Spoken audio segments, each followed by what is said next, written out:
To truly understand the massive weight of Jada's loss in Season 8, we have to look back at the heavy foundation she built in the early days of the series. When we first met Jada in Season 1, she wasn't just a character, she was a representation of every single mother trying to survive the harsh realities of the South Side. Jada was introduced as a hard-working, no-nonsense nurse who constantly had to balance the intense demands of her job with the exhaustion of raising her son, Emmett.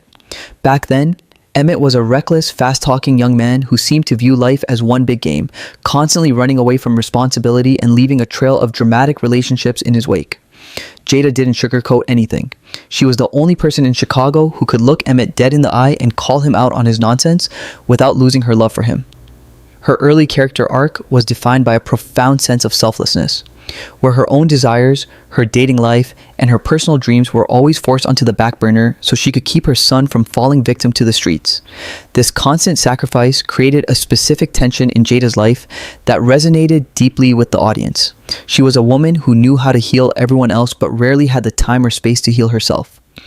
Even when she suffered professional setbacks, like losing her job after performing an off-the-books medical favor to help save Ronnie's life, she kept her head high and shifted her focus to private caregiving. Her interactions with community elders, like Ms. Ethel, showed that Jada's maternal instincts extended far beyond her own bloodline.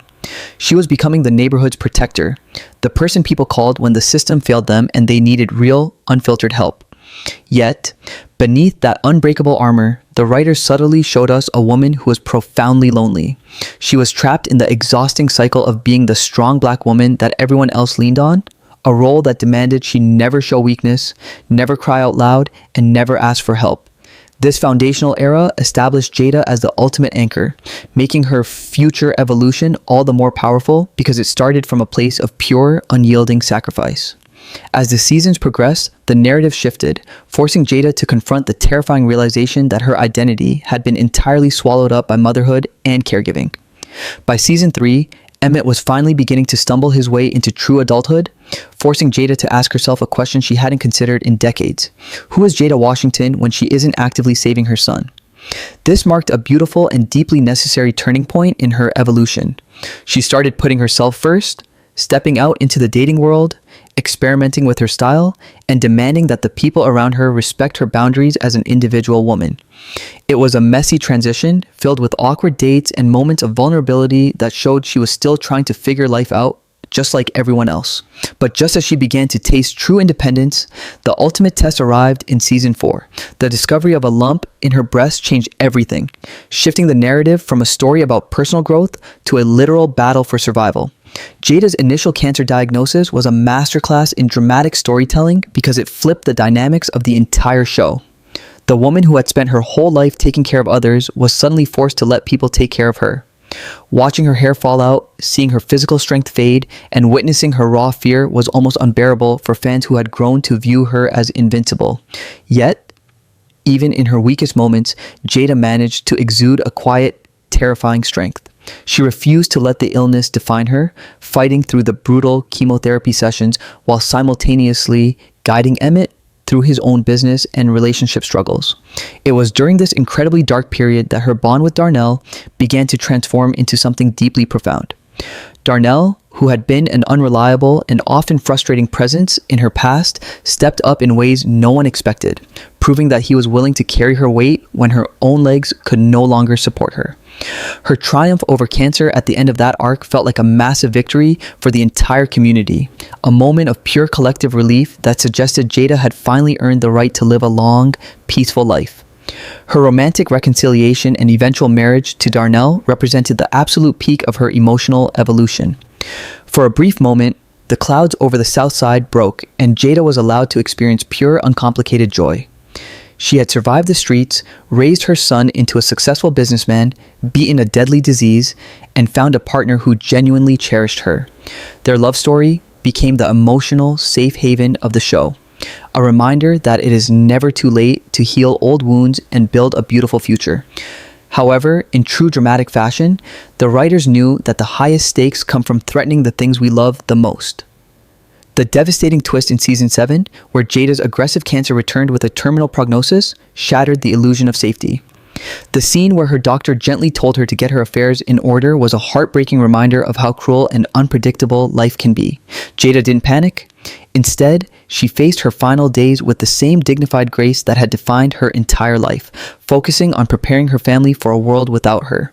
Her passing in the season 7 finale was one of the most emotionally devastating moments in television history, perfectly designed to maximize the dramatic irony of life and death. As Jada drew her very last breath in Darnell's arms, surrounded by the family she had fought so hard to build, a new baby boy was being born in a broken elevator just blocks away. The metaphor was clear. Jada's physical presence was leaving the South Side, but her life force was being transferred into the next generation. Now, as season 8 grips Chicago in a brutal, freezing winter, her absence is felt in every empty corner of her home, every silent dinner, and every fractured conversation between Emmett and Darnell. Without their anchor, the family is beginning to drift apart, facing a terrifying reality where the secrets, rivalries, and pressures of the streets are threatening to tear down everything Jada died to protect. Her evolution may have ended in tragedy, but her legacy is now the ultimate battleground for the survival of the Washington family. The physical absence of Jada Washington transforms her home from a place of warm sanctuary into a cold, echoing reminder of grief. In the opening weeks of season 8, the grief is palpable, shifting the entire atmosphere of the show into something deeply suspenseful and emotionally volatile. For Emmett, the loss of his mother is not just a personal tragedy, it is the total destruction of his psychological safety net. For his entire life, no matter how badly he messed up, no matter how deep into trouble he got with his businesses, his relationships, or the dangerous figures on the South Side, Emmett always knew he could walk through his mother's kitchen door and find a voice of absolute truth. Jada was his mirror, the only person whose disapproval could genuinely ground him and whose love could redeem him. Without her, Emmett is entirely unmoored, looking into a shattered mirror and realizing he has no idea how to be the man she always demanded he become. The weight of running Sonny's BBQ, managing his complicated co-parenting relationships, and trying to maintain his status in the community becomes an impossible burden when there is no one left to tell him he is doing a good job.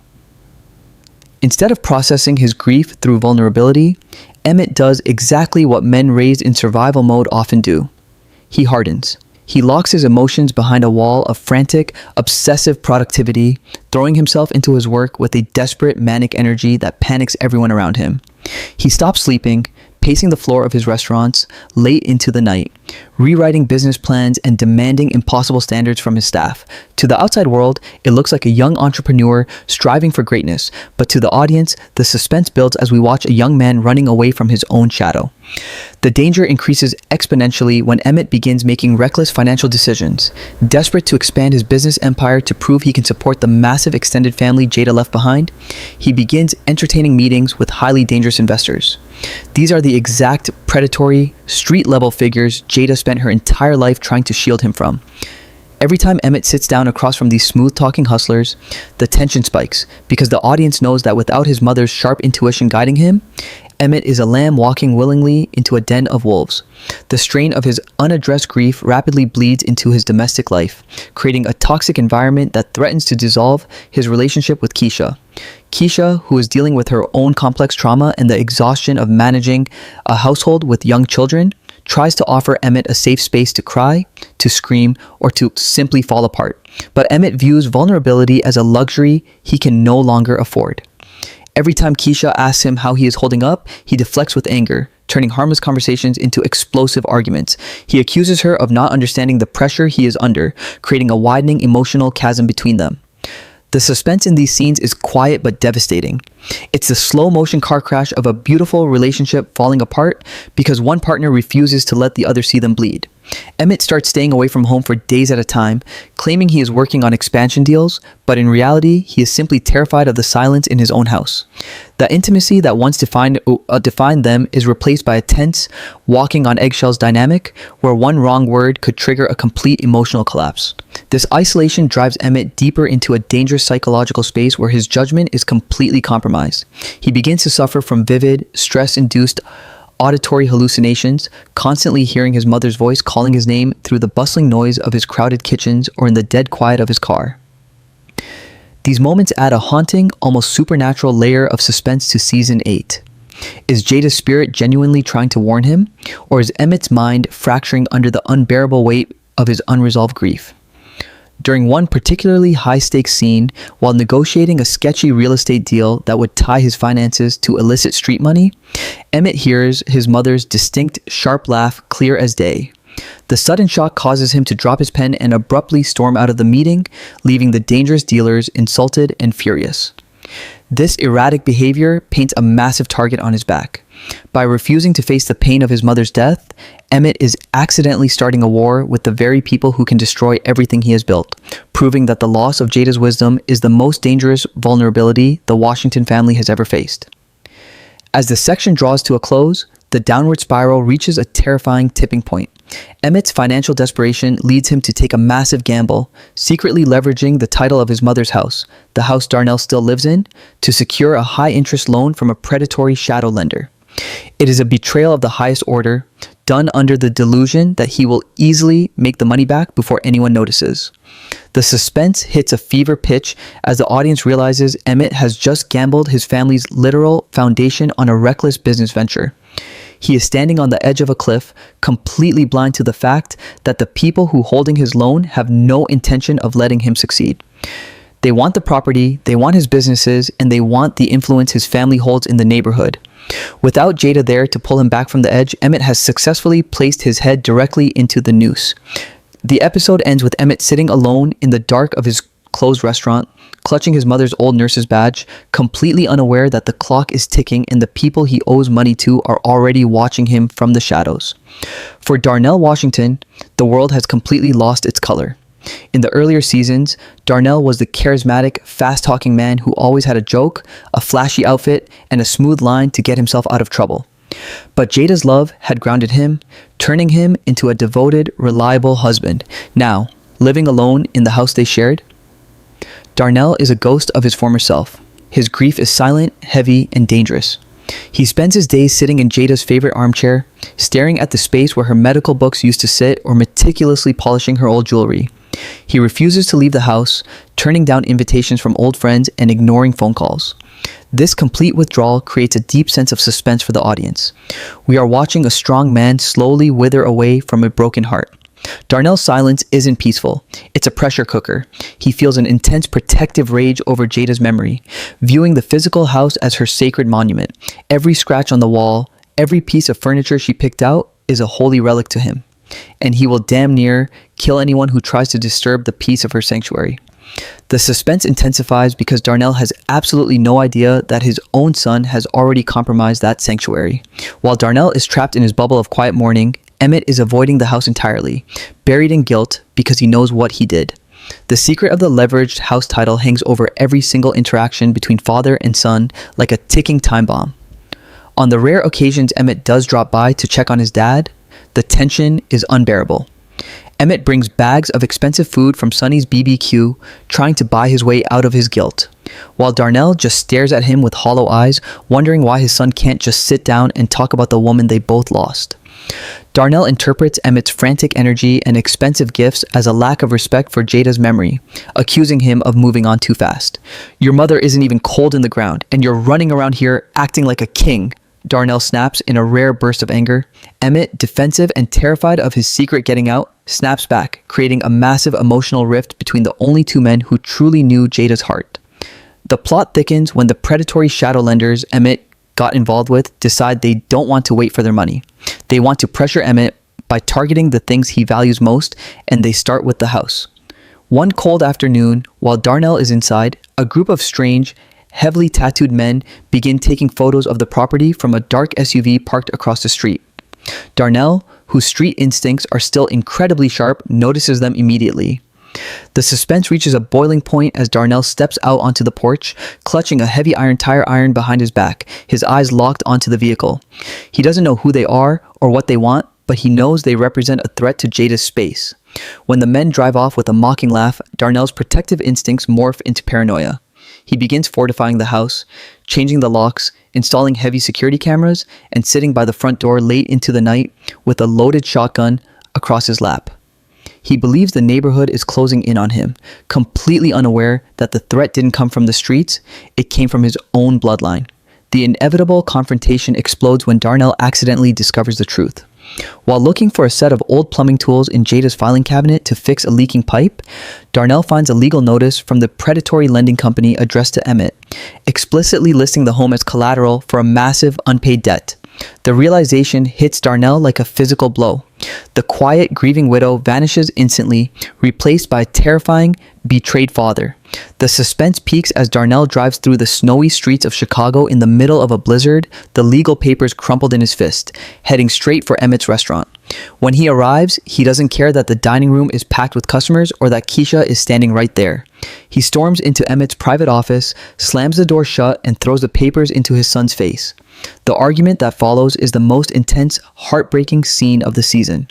Darnell doesn't just yell, he vibrates with pure, unadulterated fury, accusing Emmett of spit-shining his own ego using his dead mother's bones. Emmett tries to explain, tears streaming down his face as he pleads that he did it to save the family future, but Darnell refuses to hear it. "This house belongs to her spirit, Emmett. You sold your mother's soul to a bunch of killers." Darnell roars, his voice breaking with a mix of anger and absolute sorrow. The betrayal is total. Darnell draws a hard line in the snow, telling Emmett that if he doesn't get that title back within 48 hours, he will completely disown him and take the truth to the police, regardless of the consequences. As Darnell storms out into the freezing night, leaving Emmett completely shattered and alone in his office, the audience is left with a terrifying realization. The Washington family is no longer just grieving. They are actively at war with each other. With the clock ticking and the shadow lenders closing in, the shield Jada built to protect her family has officially shattered, leaving both Darnell and Emmett exposed to a violent world that is ready to swallow them whole. Kiesha is quickly realizing that inheriting a legacy is a curse when you aren't prepared for the weight of it. For years, Jada was the person Kiesha looked up to, a blueprint for how to survive trauma, raise children on the South Side, and keep a chaotic man like Emmett grounded. Now, with Jada gone, everyone is looking at Kiesha to be the new emotional anchor of the family, but she is running on absolute empty.